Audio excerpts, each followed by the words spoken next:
What's going on, everybody? Happy Friday to all the Service Alliance community out there.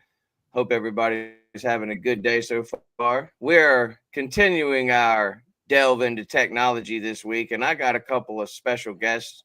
We had Mr. Scott Berger on a few weeks ago. How you doing, Scott? Good morning. Nice to have you on, man. How you been?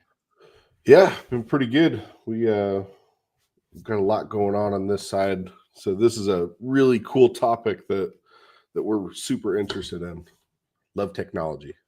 I'm I'm excited to hear y'all's viewpoint from the sales and just that different perspective, because us as technicians, we see things in one way, but the sales guys, and especially you, because I feel like you've already integrated a lot of technology into your business as well. But who you got with you this morning? Introduce your sidekick here. Yeah, so this is Matthew Murphy. Matt is our wholesale director. What's up, Matt? Good morning. Good morning. I'm really excited to be here. I recently joined on to the new team, and I come with 3 years of installation management experience and about 11 years of experience selling appliances for a certain blue and yellow company. So I'm hoping I can add some value today. Awesome, man. Well, we appreciate you hopping on with us. This is going to be fun. We got a few people checking in this morning. We got our brother Garrison. Good to see you, sir. We got Gary Parsons checking in. Good morning. Got my brother Doug Shear in the house. Man, I haven't talked to you in a while, Doug. I need to call you. Haven't been keeping up with you lately. Got Eric in the house. Good morning, sir.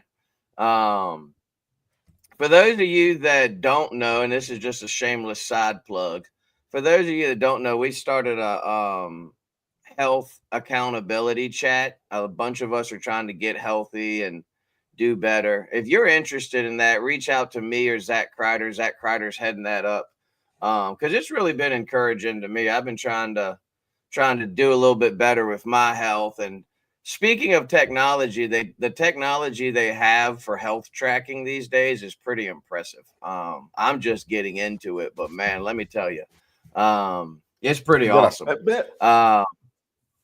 I just have the app on. I have a Fitbit that has been in the box in a drawer in my room for the past year, and I've never opened it. I need to use. I'm going to start using that. But I have the app on my phone. What's the name of it? Apple Health. No, it's my Fitness Pal, and it's really cool. But I appreciate you guys coming on. I'm interested to hear this topic because it's one of those topics that it's one of those things. Technology is one of those things for me that I've struggled with, and the advancements in technology, just everything is going. But it's one thing that I've learned, and we'll talk more about this after we pray and stuff. But one thing I've definitely learned is that it's happening whether you embrace it or not. So you might as well embrace it.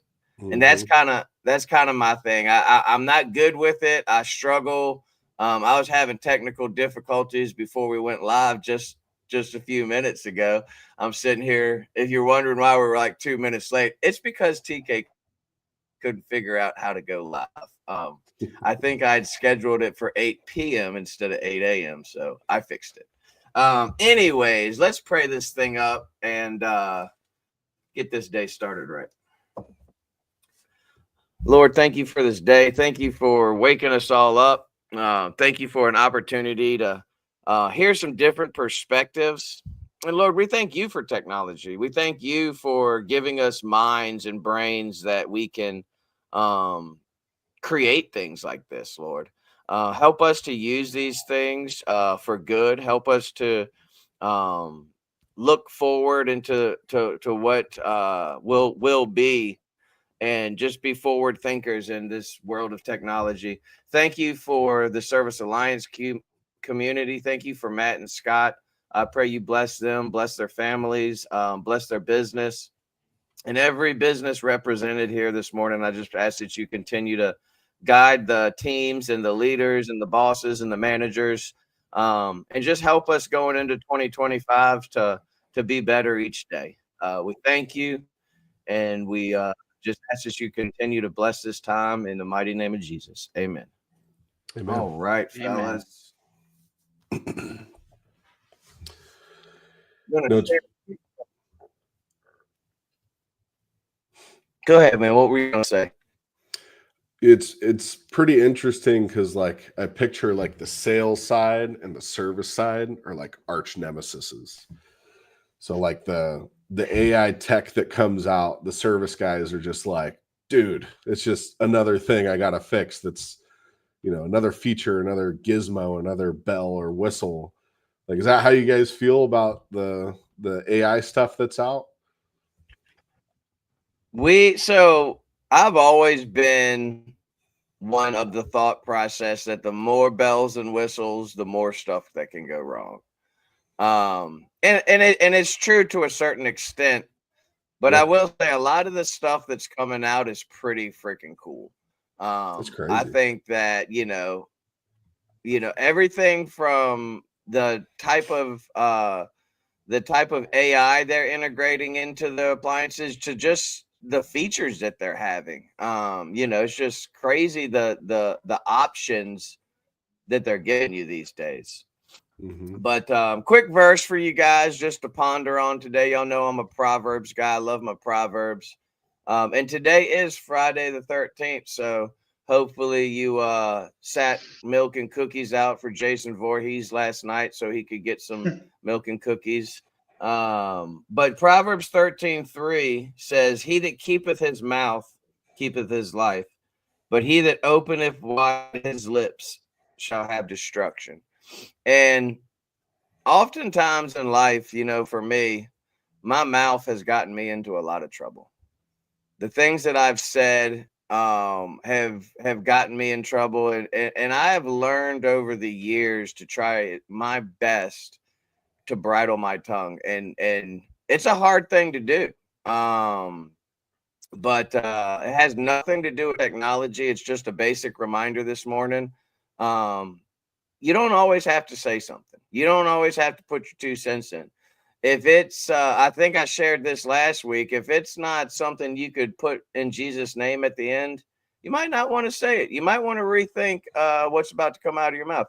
And I've struggled with that a lot, my tongue and the things that come out of my mouth. So it's a journey I'm on. If it's something you struggle with, I encourage you to just try to do better each day. I had my son working with me this week. It's funny. Some of y'all might have seen the pictures on the Alliance group, but I lost my temper one day and dropped a few F-bombs. And I told him afterwards, I was like, son, sorry I did that. I apologize, and kind of explained to him I was frustrated. It was a job that was giving us a hard time. And, I think sometimes, especially with our kids, it's not okay to necessarily do those things, but just keep it real with them. Like, explain to them, like, hey, these things happen. I apologize. Didn't mean to do that in front of you. Shouldn't do it at all. But the tongue is a crazy thing, and it can either speak life or speak death. So we all often have to take a look at it and see what's coming out of it. And if it's not good and it's not edifying, we should probably keep quiet. Got a couple more people checking in this morning. There's Doug again. What is a good profit margin? Here's a question for you guys. What is a good profit margin for appliance sales? And what numbers on the expense side do you include in your profit margin? Interesting. I could touch on that a little bit. I think Matt has a more refined version of it, but we're a little unique. Are we diving? I didn't mean to cut off over there. We diving into this question now? Yes, sir. Go for it. Cool. So like on our side, we're very heavy in scratch and dent and customer returns and that sort of thing. That has a much thicker margin than a lot of the new appliances or straight from the manufacturer. Those sort of things. But Matt, what's your take on that? Well, okay. So profit margins are really complicated to explain when it comes to new appliances because there's more than one source of profit in selling a new appliance. So, people may see during holiday time, wow, they're selling an Amana washer for $300. That's cheaper than I could sell a used one after I factor in my costs. How are they possibly doing that with a product that they just rolled off the line? Well, they're doing it at a loss, but not the loss you think. Are they taking an upfront margin hit? Yes, because they're basically choosing to make no money on that product. That Amana washing machine that you see advertised for $300 during the holidays, it costs a retailer to buy and ship that product to their warehouse about $300. So it's neutral. Where they make money is in volume rebates. So that's the thing with new appliances. It's not always about how much margin you make on selling the product. Sometimes it's about making money on selling a lot of a certain product, not necessarily just selling one or two. Another really good example on the flip side is Sub-Zero Wolf, one of the most premium brands of appliances you can buy for your home. Dealers of Sub-Zero Wolf generally make only about 5 to 10% margin on that refrigerator or that Pro range. But Sub-Zero Wolf cuts them an enormous check at the end of the year if they sell enough units. So profit margins with new appliances are weird to calculate because there's different sources of that money coming back. And yeah, factory rebates are another way that money comes back. So there's volume rebates where if you sell X number of units in a predetermined season or buying time, then you get X dollars back. There's also rebates for buying specific models versus other models because the manufacturer is overstocked on them. They want to move them quickly, or there's a new feature, new technology, and so they're subsidizing the cost to take market share with that new product category. The other thing is just straight vendor funding. So like when you see a promotion, hey, buy 4 Samsung appliances, get 10% off. Well, if you look at the pricing and what those costs are, after that 10% discount, the retailer would be losing money. But no retailer is going to sell you appliances at a straight loss. They're getting that money back on the back end. So if they sell predetermined amounts of those bundles, they get all that money back. You see on the luxury side, hey, buy a Pro range, get a free dishwasher. Retailer's not giving you a $2,100 dishwasher for free out of the goodness of their heart. That dishwasher that the customer could theoretically buy at $2,100 that almost nobody does only costs the retailer about $800 to acquire. So that's the first logical confusion when it comes to premium appliances. The freebies are actually really cheap for retailers to get. And the cost of them is subsidized as long as the retailer is selling enough Pro ranges. So for the most part, those free products get eaten up by that back end funding, and the retailer gets to make margin on the big product. But if you were to just do the math, quote unquote, simply, you would end up seeing a huge loss because you're missing that other component that only the manufacturer is going to give only an authorized reseller.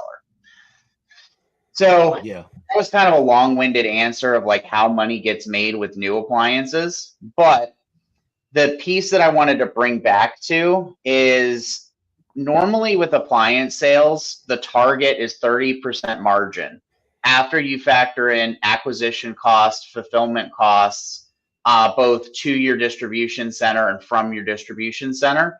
And then you factor in any vendor funding. So if you add all those things together, the average margin for commodity major appliances, so luxuries excluded, 30%. Yeah, in order to get inventory on consignment, you have to be a big retailer. Those are the kinds of contracts that Lowe's, Best Buy, Home Depot have. You're not ever going to see that in a mom and pop situation. What you'll more than likely see in a mom and pop situation, if you're a larger mom and pop and you actually have direct vendor relationships, or credit terms, typically with some sort of crediting mechanism. So like, hey, I got a refrigerator, it was dented. Cool, we'll give you 30% credit for it on your next order. And you can take 90 days to pay your last invoice before, we stop shipping you product. And they roll on terms. If you're a little guy, though, you're pretty much buying inventory cash. And that's actually something that's interesting. So on the small side, you've got little guys buying inventory just on a cash basis. On the large side, only one of the big three appliance retailers actually owns their inventory. So Lowe's and Home Depot do everything on consignment with very generous credit terms. Best Buy actually pays cash for their inventory, just like the smallest of the smallest companies. So it's kind of weird to see that parallel in big box versus mom and pop. Yeah, that's interesting. Yeah. As most people out there know, I had a short little run with a store. And it was interesting to see all the hoops that had to be jumped through to get people to just sell new appliances to you. I mean, Speed Queen wouldn't sell to us. Our local Speed Queen dealer wouldn't sell to us. GE wouldn't sell to us. All these people wouldn't sell to us. And I'm like, I don't understand. There's so much politics and so much, if this person's within this mile radius and they sell the same product as you. And I was just like, holy moly. But we got another question that popped up. We'll just keep rocking on these questions and see where it goes. Andrew, what's up, Andrew? Good to see you, brother. He said, what are the best ways to become true referral partners with vendors? What's y'all's take on that from the sales side? You have any input on that, Matt? From the if you're a servicer, right, and you have the ability to fix appliances and do it well, I will 100% refer people to you as a salesperson if you do the right things. And if you fix my problems. So like when I was a salesperson, I had this guy, Justin, and Justin was awesome. He could literally fix anything and install just about anything. So like during COVID, Best Buy shut down the ability to send installers out to customers' homes. And I had a customer that had ordered, an entire kitchen of appliances in February of 2019. So like by the time all the product came in, we couldn't install it and we didn't know when we could. Justin was amazing because he was willing to take that on and take the risk during those early days when we didn't really know what was going on, go into these people's homes and install their kitchen. Like that dude earned my respect for life after that. And anytime I had an issue, he was my first call. Hey, I got a customer that just got a fridge delivered. It's a GE. Not really sure what's going on, but it seems to be a little warmer than it really should be. They stuck a thermometer in there. It's like 3 degrees over the set point. Can you take a look? Like stuff like that. If you can fix those problems for a sales organization, dude, you'll have unending referral business.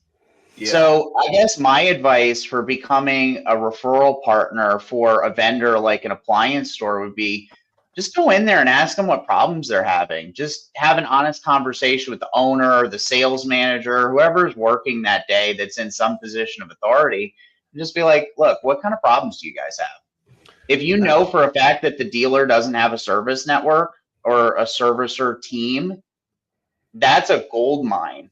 If you can band-aid their problems and get them to not have to take returns. Yeah. Like from the from the appliance store side, I think it would surprise the service guys how little that actually happens. Where like a technician walks into the store and goes and talks to someone on the sales side, and they'd be even more surprised at how well that would be received. Like just the GM or whoever is going to come out and talk to you, because we are constantly looking for those relationships already. Like if I can get the referral from the service guy who's out in the field and he has to tell the customer that their appliance is broken, like send him my way. So we're looking for that relationship, and it's both ways, because we get those calls every single day. Hey, do you guys fix appliances? And like us as a vendor, we don't currently service everyone else's appliances. There's a follow-up for you, Matt. Did you find Justin or did he find you? Well, that's a fun story. So Justin was also a Best Buy employee. He was a Geek Squad appliance repair double agent, but he didn't work out of my store originally. He worked out of a store about 45 minutes away from me. And he was in my store one day to pick up a part that had misshipped.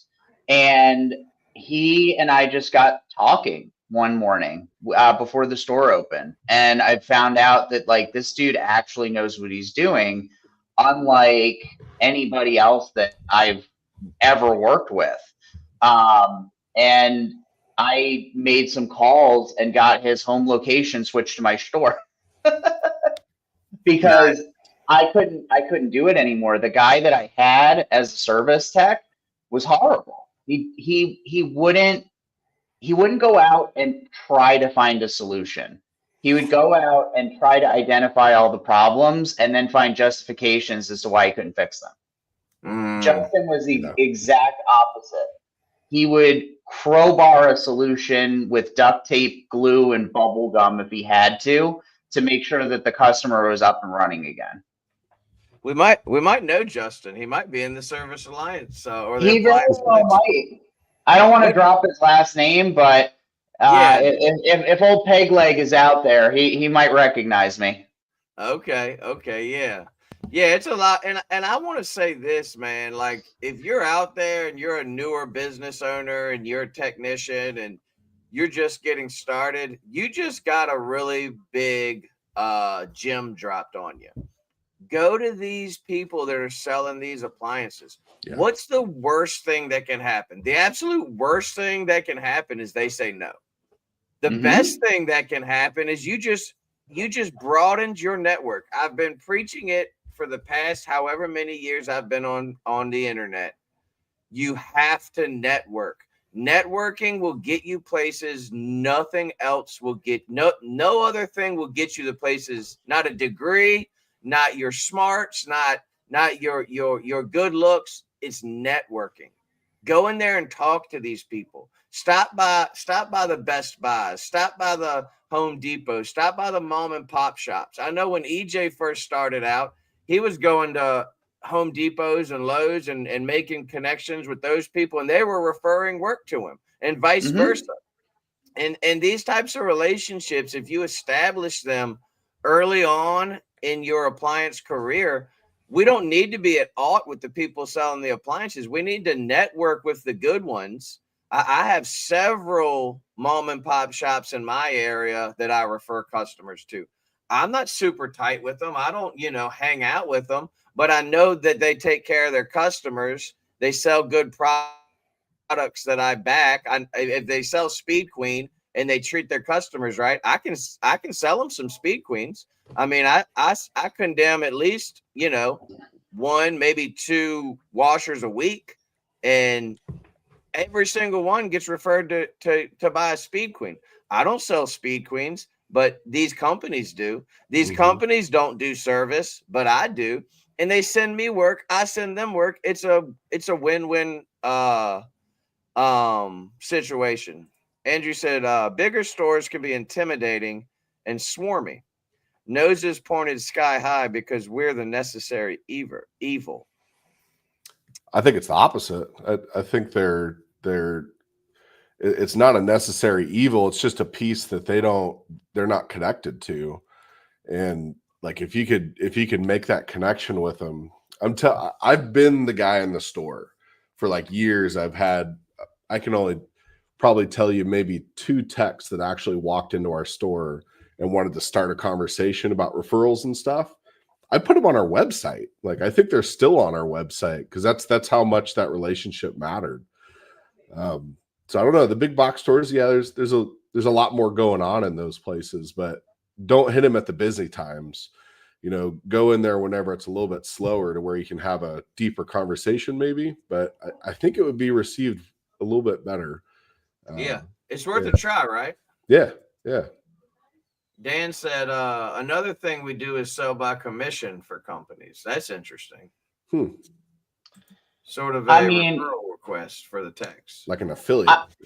I think that's a valid justification for engaging in that kind of relationship. Like, look, if you can use it to financially contribute to your business more than just getting additional work, I think that's a slam dunk.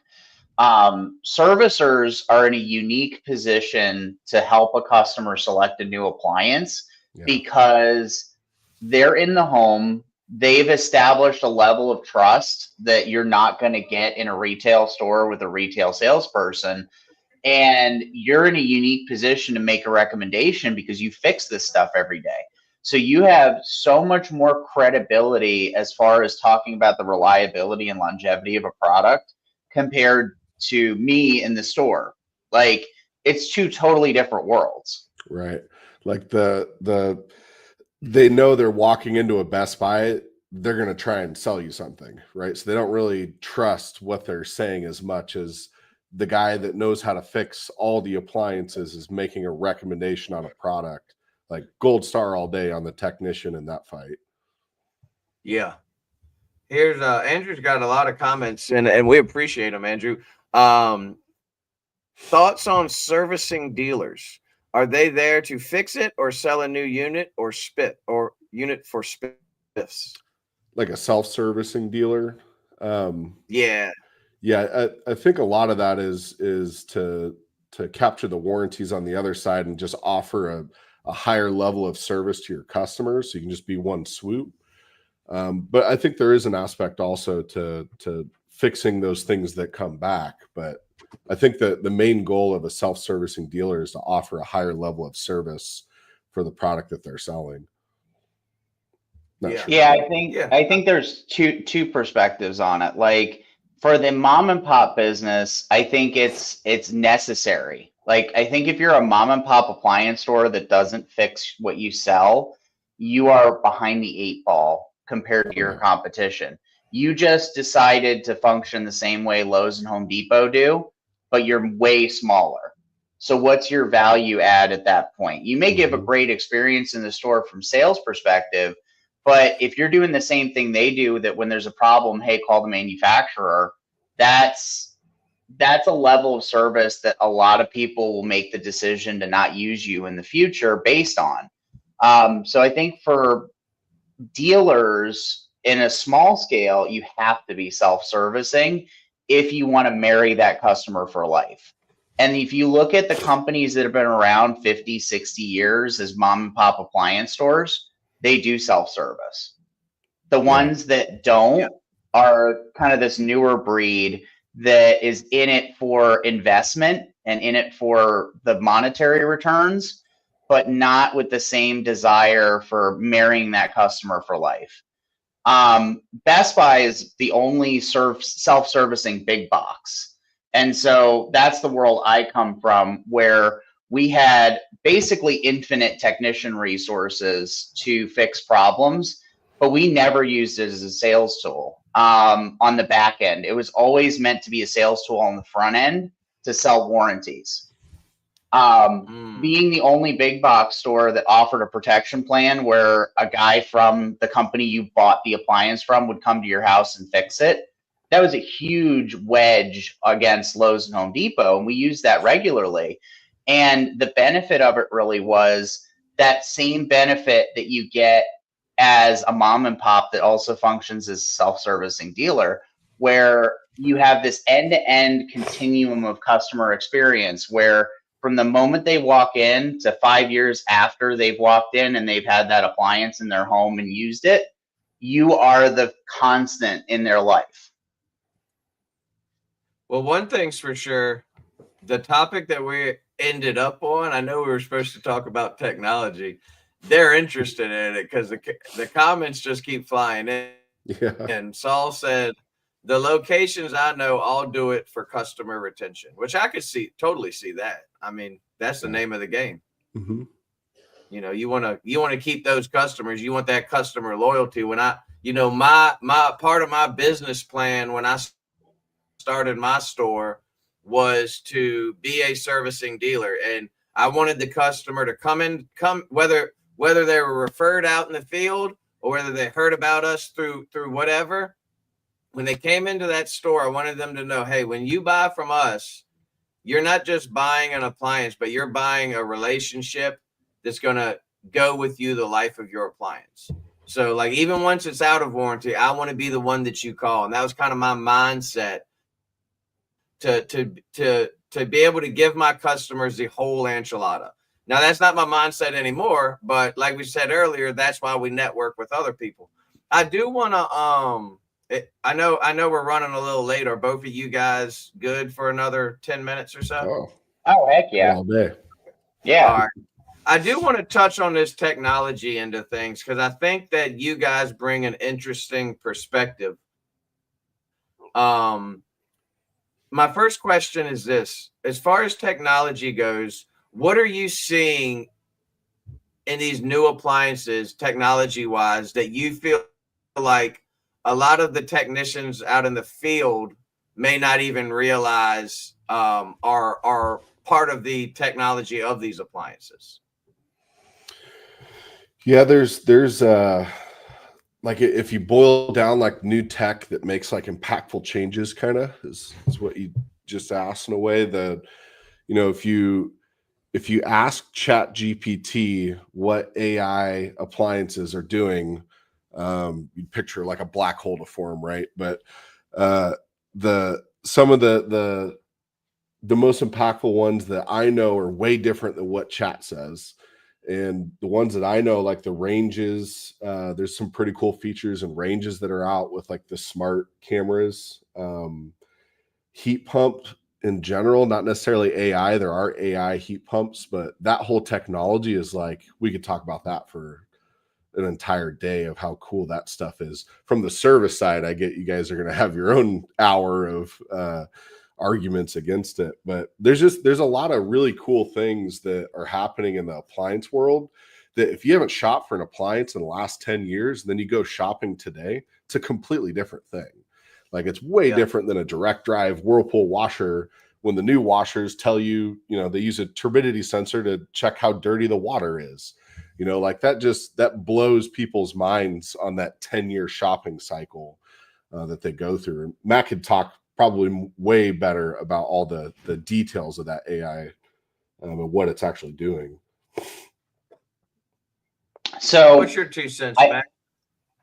Well, I'll start with the story. So we just moved. Obviously, I just started working with Scott, and I lived in Pennsylvania and moved down here to Texas to be part of the new team. And when we moved, my fiance said, I have 2 requirements for the washer and dryer.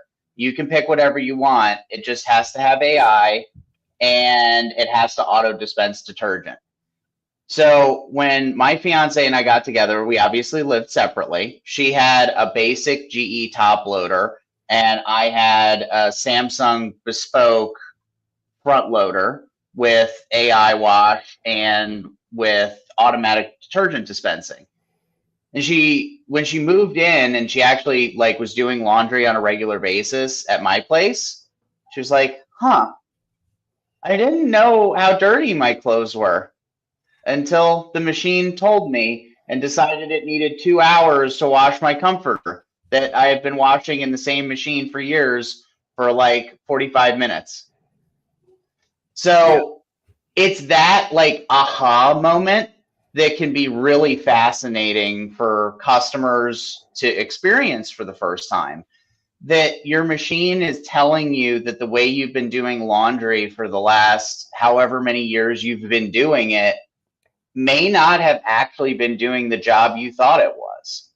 When the machine is capable of determining what fabrics are in the load, how heavy the load is, how soiled it is, and being able to compute the proper water temperature, the proper detergent concentration, the proper softener concentration, and being able to automatically inject all of that into the cycle and change the cycle time and agitation pattern based on what it's really detecting is crazy.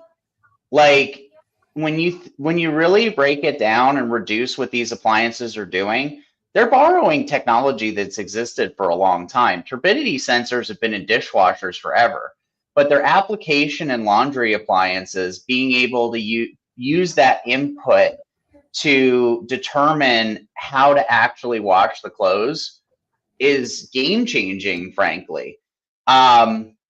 And the fact that it's now permeated front and top load laundry, whereas, you wind back the clock a couple of years, it was only in front load. LG's now dropped that technology into their latest generation of top loaders. And so you now have both market categories being powered by AI wash technology. It really is impressive. And here's an interesting comment. Dr. Dan's my buddy. Laugh out loud. You try to, and this hits home for me because my target customer is the elderly. We love the elderly, and that's who we love to service in our area. You try to tell an 80-year-old lady who's been doing laundry since before you were born that she doesn't know how to do her wash. It's funny. Hey, it's funny, but it's true. Yeah. I've been in that exact situation. So how many times have we had to deal with customer education calls where a customer buys a new washing machine and the customer is that 80-year-old lady? You go out there and she says there's not enough water. Yeah. Daily. That sales dropping the ball, because when I approach selling a customer a laundry appliance, especially an older customer that's probably been clinging for dear life to a Whirlpool direct drive machine from the 90s, I walk them through very generously how machines have changed. And when you approach it like that, people are much more receptive to having a conversation about, okay, things are genuinely different now than they were. And when you can open that door with people, you can have a better conversation about why these new features make such a difference. So like if you approach it and say, okay, you've got a direct drive machine from the 90s now that has been serving you faithfully and you've been getting washed done in 35 minutes. Cool. Let's look at the floor. None of these appliances can do that. Now that we've established that none of these appliances can do your wash in 35 minutes with like 40 gallons of water, let's talk about the best option for you to get the results you want. Because do you feel like that's happening, TK, on the calls that you guys get? Are your customers educated in that way from the big box or anyone? I get calls. I'm sure anybody out there can say this too. I get calls quite frequently where the customer's like, it doesn't fill with enough water. They'll have a brand new machine or even a lot of times if they bought a used machine and it just happens to be an HE machine. Right. You'll go in there and they're like, I just got this thing from so-and-so off Facebook and it's just not filling with enough water. And then you as the technician has to assure them that, that's how this machine works. And they're just, they're used to the direct drive. They're used to that 30, 25-year-old Maytag that filled up to the top with water and, had a big agitator and, washed clothes like nobody's business. They're just not used to it. So we're seeing it all the time. I wonder why the manufacturers don't put more emphasis on that, because it's got to cost them a ton of money on the warranty side to go on those calls, on the customer education calls. Well, I can tell you customer education calls often get denied for warranty coverage, at least when we would do them at Best Buy. And that's why the company shifted and made a huge emphasis on customer education, specifically on laundry, Uptake wasn't very high among the salespeople because there's such high turnover and there's no real time anymore to train.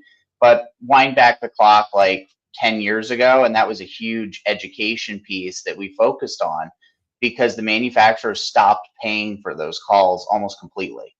And I don't know what you guys' experience is, but I know that was ours. Yeah. I don't do any warranty work, so I have no clue. I just know from a service standpoint, I hear about it a lot and I see it a lot. But when we're in the customer's home and that customer, I mean, these customers are convinced that there's something wrong with their washing machine. Yeah. And it takes a special skill to explain to that customer, like, hey, this is how it works. And, you know, these newer machines, it's not like they got a water level pressure switch on them where you can adjust the level. Like, it is what it is. You have, you know, I tell the customer, like, look, I get paid to fix appliances. If there was something wrong with your machine, I'm going to tell you because I want to make more money. At this point, I'm only collecting a service fee. So, you know, after I educate the customer, I reassure them. They're like, hey, if I knew there was something wrong with your machine, I would fix it because that's what I'm in the business to do is fix appliances. But there's nothing wrong with your machine. There's no part I can replace, you know, with the exception of telling you, hey, dump another bucket. Well, I had one lady, I've seen this several times, but it was just recently. Oh, where they dump a bucket in? Oh, no. She would dump a bucket of water in her washing machine to put more water in there. I said, ma'am, I said, trust me, it's getting the amount of water that it's supposed to get. It's doing what it's supposed to do. But it's a struggle. I mean, we see it all the time. We got a comment from two fellas. We're going to wrap this thing up here soon, guys. I appreciate all the interaction this morning. We've had a lot of interaction, and that's awesome. That means people are liking what we're talking about. Andrew said, we're not psychologists, but we have to retrain the masses. Got to ask more questions than you answer and choose your words wisely. Yeah, and I've noticed this too over the years. It takes a special person. I believe Andrew's really good at this.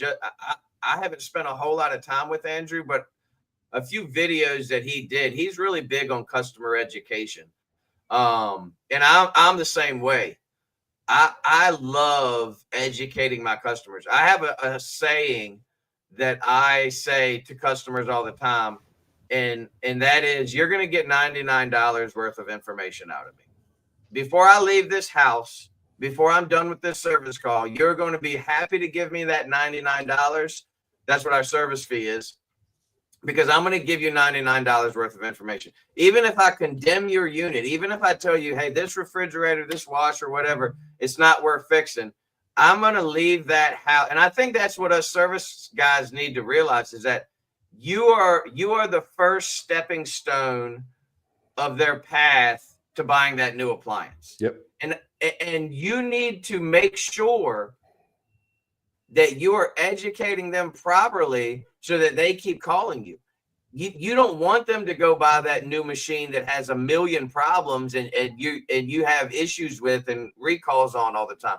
You want them buying that machine that does break. It's not perfect. None of them are. But there's products out there now that we won't work on because they have so many issues. There's several. I'm not going to drop any manufacturer names, but y'all know who they are. There's several manufacturers out there that have so many service bulletins and so many service pointers on their products. It's mind-boggling. So it's our job as the technician to be that first step to their purchasing. And then if you have a good network, you can say, hey, look, I know I just gave you a bunch of information. If you're smart, what I do is I have a zeroed out item on my invoice that has all the information that I just gave them, because they're always going to grab their pen and pad. Hang on, I got to write this down. Ma'am, you don't have to write it down. When you get your invoice, all the information I'm giving you right now is going to be in a separate line item, and you've got it in the invoice for all eternity. So don't worry about it. Just trust me.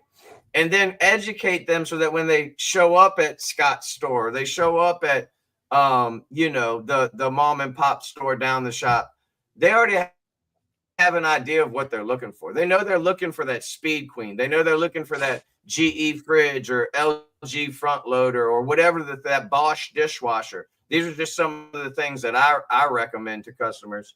And let them know set the expectation from Jump Street.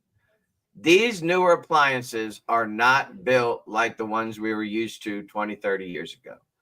They're pretty. They do a lot of cool stuff, but you're gonna get more service calls on them. You're gonna get a lot of different issues with them. So I tell the customers to look at these three things. Number one, are they readily? Are servicers readily available for this product? You go out there and buy a Beko appliance.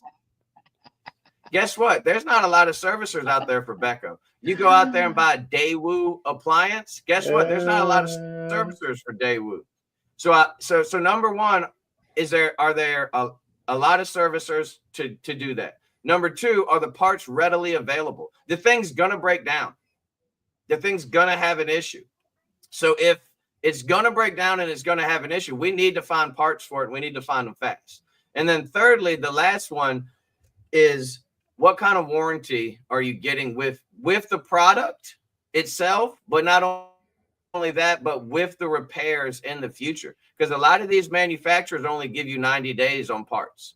I think Whirlpool and maybe Frigidaire, Electrolux are the only two that do 1 year. So kind of just cut customer education up front so that when they go to buy that product, they're like, man, you know what? When this thing does break, because it's not a question if, it's a question of when. When this thing does break, I know who I'm calling. I'm calling Andrew Soper. I'm calling Dr. Dan. I'm calling whoever you are out there listening this morning. And then, like we said earlier, like Scott said in the beginning, go into these stores and start these relationships. Go in there and talk to these people and get these relationships started. They want to send you work. They want to network with you. And you know what? If they don't, oh, well, you tried. You went in there and you tried to make a connection. But don't stop. We're going to rock through some of these comments. They might push back the first time around because they don't think you're serious, but keep trying. Like, make a list, hit every store at least once. If they don't want to work with you now, they might in the future. If you just keep going in there and make yourself known, eventually they'll want to talk to you. Don't be a pest. Don't be irritating. But like once a month, just stop in and just say hi and say, hey, do you guys need anything taken care of? Because one time you do it, they'll have a really upset customer because they just delivered something really expensive that doesn't work and need a solution today. And you could be that solution. Yeah, I think people are more receptive. Stores are more receptive than what people think. You just have to be there at the right time and talk to the right person. If you're in Central Texas, come talk to me. I'd love to put you on the website and promote people. And I think most store owners like me would do the same thing. So, can I make 2 points off of what you said, TK? Sorry. Yeah, go ahead, buddy. One, I can tell you the one thing that used to aggravate me more than anything when servicers would make product recommendations is telling customers to buy the absolute most basic, cheap thing they possibly could, because that's the only thing that's not going to be a giant pain in the butt to fix. Less bells I can tell you, yes. I can tell you that may work for some customers, but it's not going to work for every customer. Telling a family of 5 to buy a 3.2 cubic foot washing machine because it's basic and cheap and easy to fix, you're not doing them any favors, because that small of a capacity drum is going to be a huge pain in the butt on laundry day for that family. And it's not going to be laundry day, it's going to be laundry marathon. Like, try to fine tune your recommendations based on what you know about the customer. It's the same thing we do in the store. How many people live in your house? What's the biggest bed you have in your home? Do you wash your comforters at home? Do you send them out? Do you take them to the laundromat? Ask those simple, basic qualifying questions before you try to give your customer a direction on what they should buy, because yeah, it may be fine for most people to just pick the most basic, cheap thing. But if you're in there talking about what dishwasher they should get, are you going to recommend a 62 decibel Frigidaire plastic tub for $2.99 to somebody with an open concept kitchen where that noise is just going to echo all through the house? You're not doing your customer any favors. So try to make educated recommendations. Don't make blanket statements, because you tie the hands of the salesperson, and the salesperson may not want to work with you in the future if you're going to tie their hands with every single customer to the cheapest, lowest end thing all the time. Yeah. I don't know anyone. Right, the customer. I don't know anyone that does. I'm sure there's guys out there that do that, but I don't know anyone in my network. I recommend, when it comes to washer machines, I recommend Speed Queen and LG across the board. I think Speed Queen's number one, and LG front loaders. If you want a top loader, get a Speed Queen. If you want a front loader, LG is a second option. But those when it GE comes, commercial top loads are pretty hard to argue with too for the price. I haven't looked into the GE commercial, but if they're anything like the regular GE top loads, I wouldn't recommend them to my worst enemy. But with that being said, dishwashers, Bosch across the board. That's all I recommend. I tell customers, if you're not going to buy a Bosch, then make sure you put my magnet somewhere where you don't lose it, because you're going to call me very soon. But I appreciate this topic, man. It's obviously something that the people like, so we might have to revisit this in the future. We didn't dive into the technology hardly at all, but the Service Alliance community is obviously interested in this side of the appliance world. And the people that are interested in this are the ones that are really out there killing it, that are out there really doing a great job. Like, I know a lot of these people that are commenting, I've known for the past few years and have networked with and talked to and had some type of relationship with, some more than others. But these guys are good servicers. These guys are the ones that are out there killing it, treating their customers right, doing the customer education, doing the networking, coming to the masterminds, being part of elevating the industry. So thank you guys, number one, for coming on, Scott and Matt. I appreciate y'all's time. I know we didn't delve into the technology end of things, but is there any closing thoughts, anything y'all want to say here at the end to just leave everybody with a thought or idea? I saw you posted about the that bounce be gone. Did you try that? How did that work? It worked great, man. Apparently I used way too much of it, according to everybody that I talked to. One thing I would suggest to Ben when he's selling his stuff, send some kind of instructions. I didn't know I watched his video, but I was like, when I was putting it on there, I was like, well, it's probably better that I use more than not enough. So I'm going to use less moving forward. But the bounce be gone is legit. I've used it on several appliances. On several washers. I did run into one though, and Scott, maybe you can touch on this. I ran into a Samsung that little plastic piece on the top of the spring, I could not get separated. It was solid. Are you using? Have you ran into that any? So our guys use a pick. Okay. Yeah, we use a pick to pry it apart. The Samsungs are backwards, so it's kind of it's on the other side that you pull it apart. But so the bounce we got, the reason why, so we refurbish 30 washers a day over here, and we rebuild all the suspension rods on our side, and that's what goes out to our customers. And it's actually a better product than like even the OEM ones. I'm sure everyone's tried like the Amazon rods, and they fail in about 2 months, and you're like, what the heck? And you look at it and it looks the same. And a lot of people think it's that little spring at the bottom or whatever. That has nothing to do with it. The spring is to push the dampening assembly, which is in that little cap, against the tub. That's the only thing that the spring does. It's not vibrating or reducing the vibration. But inside of that cap is a little foam insert. And that foam insert acts as a carrier to hold the grease, the dampening grease, which is like the opposite of what we think about what grease is supposed to be. It slows down movement.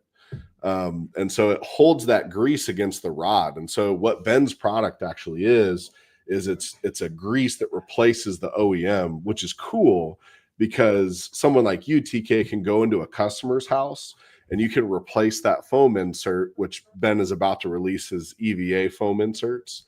But you can replace that foam insert, and then the more grease you add in there, the longer it's going to last. That rod's going to last until the grease gets caught up in the top. It's a topic we can dig into like way later, but we've been doing that for quite a while. And we've done thousands of appliances and put them out on the street, and they've been out there for an extremely long time. And we don't get service calls on them because you, the technician, you can add more dampening grease and make it better than what it originally was, which is super cool. And so I've been hounding you on that thing forever. Try this, try this, try this. And you're like, finally you tried it. So it's cool. Little things like that in this industry are awesome. I like anything, man, that will get me that first call complete, because I don't stock suspension rods on my truck. There's just too many out there. One thing I was curious, have you tried, so the generic ones, is the issue still the grease? The grease just goes like, so if you get a recall on a generic one, if I add the grease to that, is that going to make them? Well, I won't speak to all of them because Choice actually has some really good suspension rods. Like in particular, their Samsung ones are really good. But on a lot of the aftermarket rods, they're not using the same type of foam. And they actually make that foam piece into like a plastic, and they make that the dampening assembly with no grease whatsoever. So whenever that foam wears out, the rod's shot. And the foam's job is not there to slow down the rod. It's just to reapply that grease to the rod. It's pumping the grease, basically. Yeah, and it's all those cheap Amazon junky suspension rods. Like that's what that is. And we see it so much where customers say, hey, I just replaced the suspension rods and it's bad again. It's like, no, you replace it with the aftermarket ones that, just missed the mark completely. But with the dampening grease that Ben came out with, the Bounce Be Gone, you can literally rebuild hundreds of different models of suspension rods, and it's all the same under the hood. They might be different lengths or different size springs. You just keep all that the customer already has, and you just rebuild it. And if you add more grease to it, you can make it better than even if you replace the rod itself. Which is crazy. Yeah, and if you put as much grease as I did, it'll probably never go bad, because I jam-packed that thing, boy. That was a lot. I had several people reach out to me, were like, dude, is that how much you're using on all of them? And I was like, this was my first time. That was literally, I took a video of the very first time I used it. Yeah, and it was a bold move. Yeah. And but the thing is, I was so impressed with the end result. Like when I got those suspension rods back on there and I pressed on that thing, I was like, all right, I think I might have put too much on there, because this thing, like, it didn't move. Like, it was hard to push. Yeah. And I was like, man, I'm gonna get a recall because these things are too tight. But I didn't.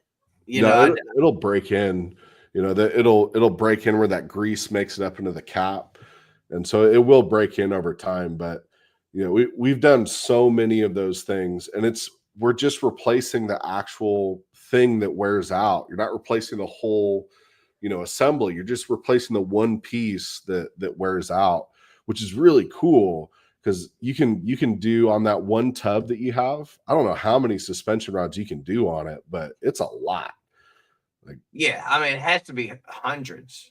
Yeah. I mean, I did those 4 very liberally, and I didn't even put a dent in it. But I'll tell you what, two quick tips, then we're getting off of here, because I'm going to be running late. Number 1, get you some good gloves to wear, because that stuff is sticky. And number 2, get you a dedicated drop cloth to lay down to make sure you don't get that stuff on the customer's house, appliance, dog, whatever. Last thing you want is their dog coming in and sticking his nose in that tub and Now you got a dog running around with a nose full of dampening grease. But highly recommend it. We'll do a shameless plug here for Ben. I think it's Ben's Appliance. Is it bensappliance.com? Ben's Appliance and Junk. Yeah. Ben's Appliance and Junk.com. Ben's an awesome guy. He's always doing stuff in the world of appliance repair and flipping appliances and all that stuff. His YouTube channel is really fun to watch. He's got all sorts on there. Yeah. Yeah. If you just want to nerd out for an hour, it's a great sit and watch thing. Yeah. I love his channel. I love what he's doing over there. He also sells a really cool board repair kit I've bought before that has a bunch of relays and capacitors. I know board repair, we're not supposed to talk about that, but I do it. If you're not doing board repair, then good for you, but I like making money. Thank you guys again. Matt, it was really great meeting you, brother. Scott, always a pleasure to see you. We're going to have you guys back on 2025. We're going to be doing some new stuff. We're going to be making some moves and hopefully new appliance and, your crew can be a part of that. Either way, we're going to be networking and doing things. I appreciate all you guys out there in the Service Alliance community tuning in. Don't forget that our next mastermind is on December 21st. We're going to be talking about budgeting, specifically smart budgeting, to go along with your SMART goals that you've already made. If you're just getting into your budgeting right now on December 13th, you're behind the ball, period. You should have been doing that in Q3 and planning for this next year. But at the end of the day, better late than never, right? So if I'm talking to you this morning and you're like, man, I haven't even thought about my budget for 2025. Come to this mastermind, get around some people that know a few things. I'm not saying me, I'm saying there's some people in there that are smart. And if you haven't joined at servicealliancegroup.com, go over there, get your all access pass at servicealliancegroup.com. If you're looking for appliances, if you're a sales guy, reach out to Scott. He's the man. He's got appliances on deck. He's shipping them all over the country. If you need used, if you need scratch and dent, he's doing a great job over there at NEU Appliance. What's the best way for people to get in touch with you, Scott, if they want to order some appliances or just reach out to you? Yeah, you reach out on our website, our phone number, our email. It's all on our website, neuappliancewholesale.com. If you get lucky, hopefully you'll talk to Matt and you can pick his brain on all the retail stuff. But Matt loves to just sit and talk retail. Any information he can give to his wholesale buyers, I hear it every day of just him talking through and trying to help the person on the other side of the phone. And we're not trying to sell, sales are a byproduct of what we do. If we can educate you and help get you on a higher level of sales, hopefully you're going to buy more stuff from us. So it's mainly about trying to help out who's on the other side of that phone. And then if it works, then maybe you come back and buy stuff. So don't feel obligated to or restricted to call us. That's what we're here for. That's what we like to do. Love it. Education is the product, sales are the results. Yeah. Like if we can teach you something and that translates to you being able to sell better and you need more product because you've sold so much of it already, that's great for us. Mm-hmm. But that's not the end goal. The end goal is to create a network of really smart people out in the world, helping people make better decisions about what they should buy, so that hopefully the stream of appliances that come to us because people just bought something they didn't understand starts to peter down and we switch to more traditional flows. Love it. Well, thanks again, fellas. I just dropped the link in the chat, neuappliancewholesale.com. We hope you guys have a great weekend. Go out there and kill it today. Hopefully you have some time with the family this weekend, and we will see y'all next week. Peace. See ya. Goodbye, everybody.